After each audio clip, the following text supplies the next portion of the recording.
அந்த நேரம். வணக்கம். நன்றி மனோரஞ்சன் தோழர். இதே மாதிரி தான் தொடர்ந்து தமிழ் தரப்பு பெரிய பிரச்சனையை கையை விட்டு சின்ன சின்ன குழந்தை பிள்ளைத்தனமா சின்ன சின்ன விஷயங்களுக்கு பெரிய பிரச்சனையாக்கி கொண்டு இருக்கிற போக்கை நாங்கள் தொடர்ந்து பார்க்கலாம்.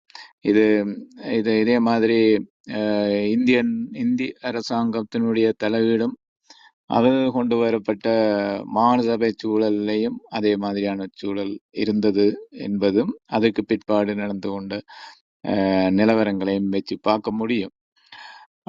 நாங்கள் உங்களுடன் தான் எனக்கு ஒரு கேள்வி இருக்கின்றது. என்னென்னு சொன்னால், நீங்கள் கொஞ்சம் அகலமாக அந்த பிரச்சனையை பார்த்தபடியா அதற்கு அடுத்தது இந்த நிகழ்வின் மாற்றத்திற்கான தொடர்ச்சியான முயற்சிகளின் ஒரு தொடர்ச்சியாக நீங்கள் லண்டன் போய் என்பிபியினுடைய கூட்டத்தில் கலந்து கொண்டிருந்த நீங்கள் இன்றைக்கு அதே நேரத்தில் டொரண்டோவில் நடந்த கூட்டத்திலையும் கலந்து கொண்டு உங்களுடைய கேள்வியினை தமிழ் மக்களுடைய பார்வையில் உங்களுடைய கருத்தை முன்வைத்திருந்தீங்க.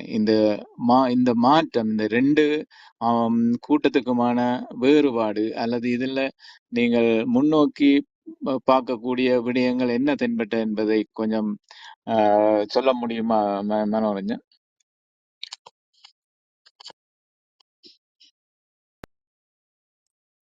முக்கியமாக டொரண்டோவில் நடந்த கூட்டத்தை நான் மிக முக்கியமாக கருதுனதுக்கு காரணம் 2 விஷயம்தான். ஒன்று, இலங்கைக்கு வெளியில அதிகப்படியான இலங்கை தமிழர்கள், அதுவும் இலங்கையில தமிழ் அரசியலுடைய மையமாக கருதுகின்ற யாழ்ப்பாண குடாநாட்டைச் சேர்ந்த தமிழர்கள் பெரும்பாலும் வாழ்கின்ற இடம் கனடா. அதிலும் ஸ்காப்ரோ அதனுடைய மையமாக இருக்கின்றது. அப்ப அங்க அனுரகுமார் அவர்கள் வந்து ஸ்காப்ரோவிலேயே அந்த கூட்டத்தை வைத்தது ஒரு முக்கியமான விடயமா பார்க்க என்றால், அது கருத்து என்னென்றால், புலிகளுக்கு ஆதரவான தமிழர்கள் அங்கே இருக்கிறார்கள், அவர்கள் வருவார்கள், குழப்புவார்கள், கூக்குரல் இடுவார்கள், கூட்டத்தை கலைப்பார்கள் என்றதான் இருக்கிற பொதுவான கருத்துவங்களோட ஒன்றும் செய்யலாம். ஆனால் துணிந்து அவர்கள் அங்கே அதை வைத்ததன் மூலம் தங்களுக்கு அந்த கருத்தை அந்த மக்கள் முன்னால் வைக்கிற தைரியம் இருக்கிறது என்பதை அவர்கள் ஒன்று சொன்னது. இரண்டாவது, அங்கே வந்திருந்த 2000-3000 சிங்கள மக்களுக்கு மத்தியில் கிட்டத்தட்ட 200 பேர் கிட்ட தமிழர்கள் வந்திருந்தார்கள். அங்கே யாரும் எந்த குழப்பமும் விளைவிக்கவில்லை.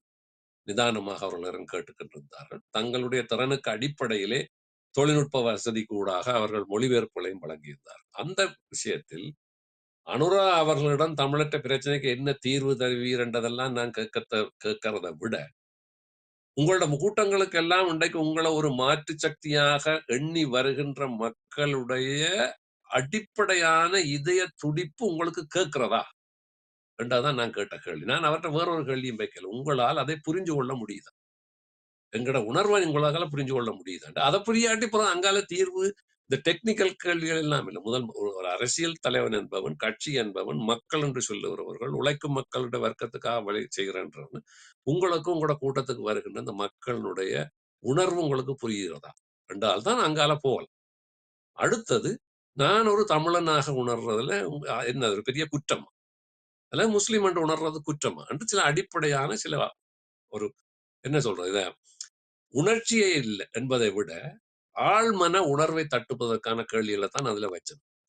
அப்ப அதுக்கு அவருடைய பதில் வந்து டெக்னிக்கலான பதிலாகவும் இருக்கல. நீங்க கவனிச்சுப்பாங்க, 23 நிமிட பதில் வந்து அவராகத்தான் சொல்ற எல்லாம். அதாவது தமிழர்கள் பிரச்சனை எப்படி இருக்கிறது, அதை எப்படி தான் பார்க்கிறேன், அவருடைய மொழி பிரச்சனை, அரசியல் பிரச்சனை, யுத்தம் என்பது எவ்வளவு கொடுமையானது, தமிழ் மக்களுக்கு மீது அந்த யுத்தம் மட்டும்தான் இருந்தேன் அவர் படிப்படியாக அதை நகர்த்தி சென்றதன் மூலம் அவரை வெறுமனே இதுக்கு நான் இந்த 13 தீர்வு தருவேன், 13 தாண்டி போய் சமஷ்டி தருவேன் என்று சொல்லுவதை விட, ஒரு கட்சியினுடைய தலைவனாக, ஒரு பாப்புலராக லட்சக்கணக்கான மக்களுடைய ஆதரவை பெற்றுகிற தலைவனாக, ஒரு நாட்டில் வாழுகின்ற சிறுபான்மை மக்களை நான் எப்படி பார்க்கிறேன் என்ற அந்த கருத்தை அவர் எங்களுக்கு சொல்றதல்ல, அந்த பெரும்பான்மை சிங்கள மக்களுக்கு சிங்கள மொழியில் கடத்த வேண்டும் என்பதுதான் அதனுடைய நோக்கமாக இருந்தது. இப்ப கோணேஸ்வரர் விஷயம் சொன்னார், அதாவது சிங்கள மக்களோட மனங்களுக்குள்ள அந்த மாற்றம் வரும் வரைக்கும் இந்த அரசியல் கட்சிகள் தீர்க்காது என்று தெளிவா சொல்றேன். ஏன்னா அது பிராக்டிக்கல் பொலிட்டிக்ஸ் அப்படித்தான்.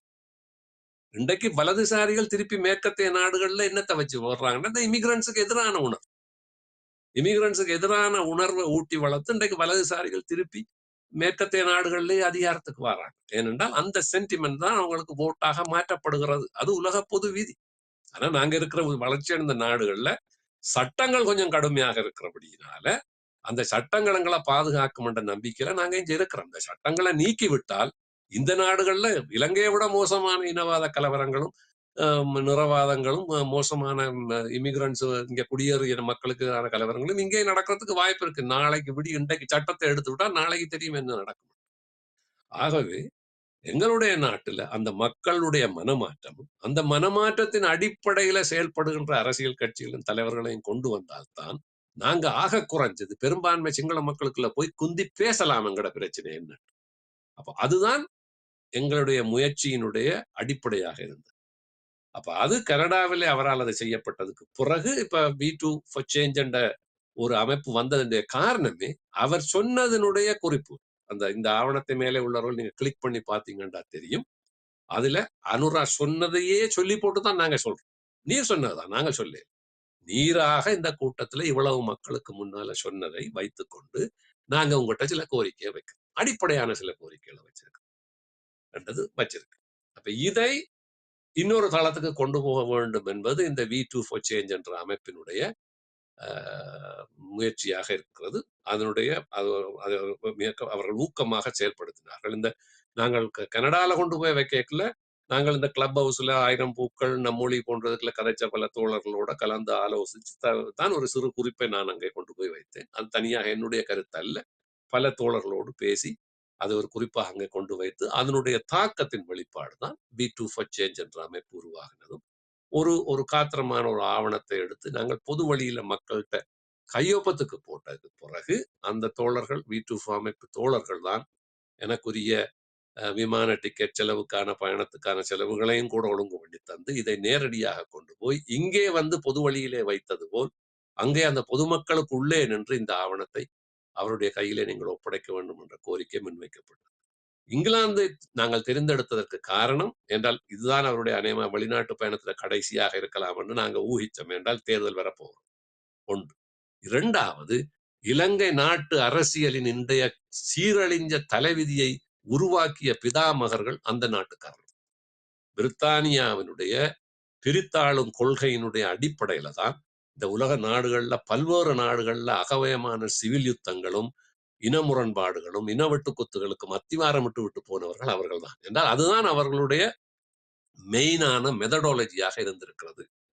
The expansion of British imperialism around the world. அதை எப்படி என்ற குரான் பைபிள் மாதிரி பிரித்தானிய ஏகாதிபத்தியவாதிகளுடைய அரசியல் நெறிமுறைக்கான ஒரு ஒரு ஒரு ரகசியமான ஒரு ஒரு ஒரு ஒரு ஆவணமும் ஒரு சிறு புத்தகம் ஒன்று இருக்கிறதாக சொல்லுகிறார். அதாவது எப்படி எங்களுடைய இந்த சாம்ராஜ்யத்தை விஸ்தரிப்பது. அப்ப அதுல இந்த வைஸ்ராய்மார், இந்த காலனித்துவ நாடுகளை ஆளுகின்ற வைஸ்ராய்மாருக்கான ஆலோசனை வழங்குகின்ற கூட்டங்கள்ல அந்த சிந்தனையாளர்கள் கொடுக்கின்ற உத்தரவு என்னென்றால், இப்ப நீங்க சிறிய எண்ணிக்கையில தான் போய் நாடுகளை பிடிக்கிறீங்க. சிறிய எண்ணிக்கையில நாடுகளை பிடிச்சதுக்கு பிறகு அந்த நாட்டுல பெருந்தொகையான மக்களை எப்படி கட்டுப்படுத்தி கையாளுவது என்பது பிரதான உத்தி என்னென்றால் put one against the other. அதாவது அந்த நாட்டிலே இருக்கிற மக்களை ஒருவருக்கு எதிரான கூட்டமாக மற்றவர்களை மாற்றுங்கள். அது சாதி ரீதியாக, இன ரீதியாக, மொழி ரீதியாக, மத ரீதியாக அகமுரண்பாட்டை அதிகரிக்க செய்வதன் மூலம் அவர்களை முழுமையாக உங்கள் கைகளிலே தங்கி நிற்க வைக்கலாம். அந்த அகமுரண்பாட்டில் அவர்கள் மோதிக்கொண்டிருப்பார்களே ஒழிய எங்கள் மீது திரும்ப மாட்டார்கள் என்பதுதான் அந்த உத்தி. அதுதான் பிரித்தாளும் தந்திரம் என்று 3 சொல்லுக்குள்ளால கொண்டு. அப்ப இந்த கருத்தியலின் அடிப்படையில தான் இலங்கையை ஆண்ட 2 பிரதான கட்சிகளின் தலைவர்களும் அதிலிருந்த பிரதான தலைவர்கள் எல்லாம் இந்த பிரித்தானியாவிலிருந்து படித்து வந்த உள்நாட்டு வெள்ளைக்காரர்கள் தான். சிங்களவர்கள் மட்டுமல்ல, எங்களுடைய தமிழ் அரசியல்வாதிகள். அது ஜிஜி பொன்னம்பலமாக இருக்கலாம், செல்வநாயகமாக இருக்கலாம், சுந்தரலிங்கமாக இருக்கலாம், அமிர்தலிங்கமாக இருக்கலாம். இவர்கள் எல்லோருடைய பின்புலமும் இந்த பிரித்தானிய சிந்தனை கல்வி முறைதான். அதனுடைய அவர்களுடைய வழிபட்டவர்கள் தான். அது மட்டுமல்ல, இலங்கையில் புகழ்பெற்ற இடதுசாரி தலைவர்களான கொள்வினாடி சில்வா, என்எம் பெர்ரா உட்பட இந்த பின்புலத்தில் வந்தவர்கள். ஆகவே அந்த மண்ணில் வைத்து அந்த அடிப்படை உண்மையை சொல்ல வேண்டும் என்ற ஒரு தேவை V2 for Change என்ற ஒரு அமைப்புக்கு இருந்தது, இந்த தோழர்களுக்கு இருந்தது. அதை போய் அங்கே அந்த சிங்கள மக்களுக்கு முன்னாலும் வைத்ததை சொல்ல வேண்டும் சிங்கள மொழியில். ஏனென்றால் அந்த பிரித்தாளும் கொள்கையை தலையிலே தூக்கி வைத்துக் கொண்டுதான் 75 வருஷம் சிங்கள மக்கள் அரசியல் செய்திருக்கிறார். இந்த இனவாத அரசியல்வாதிகளுக்கு அவர்கள் வாக்களித்திருக்கிறார். ஆகவே அவர்கள் எல்லாம் அங்கு கோட்டு சூட்டு போட்டு வந்திருந்தாலும் அவர்களுக்குள்ளும் அது இருக்கிறது, அந்த பிரித்தாளும் நோக்கம் இருக்கிறது என்ற அடிப்படையிலே அது அங்கே சவால் விடப்பட வேண்டி இருந்தது. அது மட்டும் இல்லாமல் அந்த செய்தியை அனுராக்கம் சொல்ல வேண்டி இருந்தது. நீர் அந்த நாட்டின் உற்பத்தி அல்ல, இருந்தாலும் கூட உமது மனதிலும் அது எங்காவது ஒளிந்திருந்தால் அதை இந்த நாட்டிலேயே விட்டுட்டு போங்க, இதுக்கு சொந்தக்காரன் இங்கதான் இருக்கிறான் அந்த கருத்தியலுக்கு, அதை இங்க விட்டுட்டு நீங்க நாட்டுக்கு போங்கன்னு சொல்ற செய்தியையும் சேர்த்து சொல்லி அதை ஒரு கருத்தியலாக அங்கே வெளிப்படுத்தி இந்த ஆவணத்தையும் தமிழ் மக்களுடைய சிறுபான்மை மக்களுடைய நலன் சார்ந்தும் ஒட்டுமொத்த நாட்டு மக்களின் நலன் சார்ந்தும் அங்கே அவரிடம் பகிரங்கமாக கையெழுத்து விட்டு வந்தோம். அது ஒரு வளர்ச்சியாக ஒரு பாய்ச்சலாகத்தான் நாங்கள் பார்க்கிறோம். ஏனென்றால் இந்த ஒளிந்து மறைந்து தலைவர்கள் வந்து என்னட்ட கதைச்சார், என்னட்ட குந்தினார், என்னட்ட ஓம் என்று சொன்னார், தான் வந்ததுக்கு பிறகு எல்லாம் செய்யறேன் என்று சொன்னார் என்று இந்த கட்சி தலைவர்கள் சொல்கின்ற பொய் பம்மாத்து என்பதை விட நாங்கள் ஓப்பனாக பப்ளிக்காக ஒரு தலைவர்கிட்ட கேட்பதும் அதற்கு அந்த தலைவர் பப்ளிக்காக பதில் சொல்லுவது என்பதுதான் இன்றைய நவீன உலகத்துக்கான புதிய அரசியல் கலாச்சாரமாக மாற்றப்பட வேண்டும். ஏனென்றால் சிவில் மக்கள் என்பவர்கள் இனி தனி மனிதர்கள் அல்ல. சிவில் மக்கள் அரசியல் என்பதும் ஒரு அரசியல், அது முன்னோக்கி கொண்டு செல்லப்பட வேண்டும். அது உலக ஜனநாயக நடைமுறையின் அடுத்த பாய்ச்சலாக சிவில் குடிமக்கள் அரசியல் என்பது நகர்த்தப்பட வேண்டும் என்ற பார்வை எங்களுக்குள்ள இருக்கிறது. அதன் அடிப்படையிலே இந்த நகர்வை நாங்கள் ஒரு பாய்ச்சலாகத்தான் பார்க்கிறோம். இன்றைக்கு இந்த அறகலைய போராட்டம் இலங்கையில கொண்டு வந்திருக்கிற கோரிக்கையில முக்கியமான கோரிக்கை அது ஒன்று. இன்றைக்கு கீழே நிற்கிறார் எங்கட தோழர் கிழக்கு மாநில தோழர் இருவா நிற்கிறார். அவர்கள் கொழும்பு காலிமுகத்திடலில் அந்த போராட்டக்காரர்கள் சிஸ்டம் சேஞ்ச் என்று சொல்லுகின்ற பொழுது இன்று கிராம மட்டங்களிலான மக்கள் சபைகளை அமைக்க வேண்டும் என்ற ஒரு விஷயத்தை வைக்கிறார். அது இந்த சிவில் மக்கள் அரசியல் தான். அதாவது வெறுமனே நாங்க வாக்கு போட்டு போய் பாராளுமன்றத்தில் போய் 25 பேர் எடுக்கிற தீர்மானங்கள் அல்ல. அந்த தீர்மானங்களை செக் அண்ட் பேலன்ஸ், அதை செக் பண்ற பலம் கிராம மட்டங்களில் மக்கள் சபைகளுக்கு இருக்க வேண்டும். இந்த மக்கள் சபைகளுடைய ஆதரவோடு அனுப்புகின்ற அரசியல்வாதிகளின் தவறான நடவடிக்கைகள் இருந்தால் அந்த அரசியல்வாதிகளை மீள அந்த அதிகாரத்திலிருந்து கீழே இறக்குவதற்கான அதிகாரம் இந்த மக்கள் சபைகளுக்கு வர வேண்டும் என்பது அறகலைய போராட்ட குழு, அந்த இளைஞர்கள் இளம்பெண்கள் அந்த போராட்டக்காரருடைய கோரிக்கையில் மிக பிரதானமான கோரிக்கையாக இருப்பதை நாங்கள் கவனிக்க வேண்டும். அந்த அடிப்படையிலே இந்த சிவில் மக்கள் குடிமக்கள் அரசியல் என்பது ஜனநாயக அரசியல் செயல்பாட்டில் ஒரு அடுத்த பாய்ச்சலை நோக்கிய ஒரு பார்வையாகவும் செயற்பாடாகவும் இருக்கும்.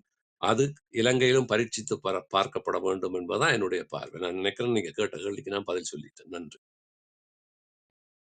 நன்று.